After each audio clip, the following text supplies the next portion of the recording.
Well, here we are for our flight check of Norwegian Premium Cabin from London Gatwick to New York. This is on the new 787-9 from Norwegian that's been reconfigured. It's a beautiful sunny day after a lot of rain earlier on. We're just getting ready to get onto the aircraft and have a tour of it. There's the distinctive tail fins that Norwegian puts on all its aircraft, short haul and long haul. And here's a shot of just how beautiful this aircraft is. Can't wait to get on board for this 8-hour flight. But first of all, let's have a look at the cabin. This is economy on the new Norwegian 787-9s. The ones with the extra number of business class, premium seats. So these are the two economy cabins. Well, this is the new premium cabin of the 787-9 from Norwegian. It's what they call heavy premium, which means it's got more premium seats than was previously the case on the 787-9 Dreamliner. This one has 56 seats in total in a 232 configuration, which is A, C, D, E, F in the centre and G and J on the sides. It runs from row 1 to row 8. At the back there is just one cabin of premium, and then you have two cabins of economy further back. The seat pitch, that's the space between seats, has been reduced. So it now is 43 inches as opposed to 46 inches. So you are getting slightly less room than you did before, but there's more seats in the cabin.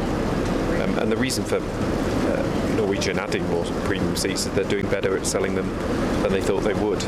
They want to go after, I think, business travellers, and business travellers want more frequency on a route. So as well as adding frequencies to certain routes, and they've just added a third frequency to this Gatwick-New York route that starts in October, we're also adding more premium seats, which is why you've got a larger cabin here. And out, which is good for leaning your neck. Then you've got the switch pushes all the way back to here, let go, and then the footrest comes out like so, and then you can push that down, and there's a little button which is here, so you need to, it's a bit stiff, you need to... Yeah, but you push it down and then... so you push it down and it goes all the way out like that. So you've got a bit more of a fuller... And what's it like when this seat's reclined as well? Do you think there's enough room, or? I would say it's a little bit pushed, but it's not impossible. Obviously, it would work better if they were all flat at the same time. Yeah. Do you do anything about stopping people, like doing that if I'm having a meal, or do you just let them get on with it? If it was mealtime, yeah, I would make sure that. I think most people, especially on a day flight, are awake for the meal service anyway, so they'd be sat upwards because it's not very obviously practical to eat like that. Yeah. And then obviously you've got the screen which comes out like that. And the tray table, which you can adjust and fold over.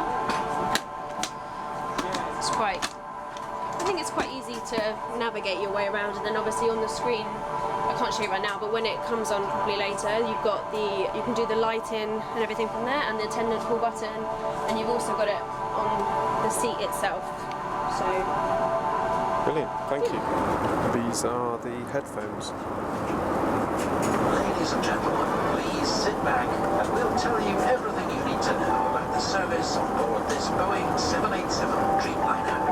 So we have 3 meal options for you today. We have a lamb rump in a rosemary jus with roast potatoes, grilled asparagus and a mint pea puree.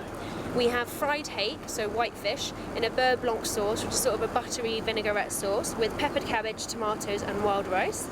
Or we have a roast chicken breast with potato gratin, grilled spring onions and a smoked red pepper sauce. Yeah, of course. And in the box we have a kale slaw salad and a chocolate dessert. So we're about an hour away from landing in New York. I haven't been able to shoot that much video while on the flight because the flight is busy and obviously you don't want to be filming other passengers, but generally the flight has been very, very good. Nice and smooth, seatbelt sight on a few times, good communication from the captain and fantastic service from the flight attendants right the way through. They've worked really hard bringing drinks, people ordering through the IFE system, but also just bringing around trays of water when people need them. So I'd have no problem recommending Norwegian. I think in premium it's a really, really good service and an excellent value for money.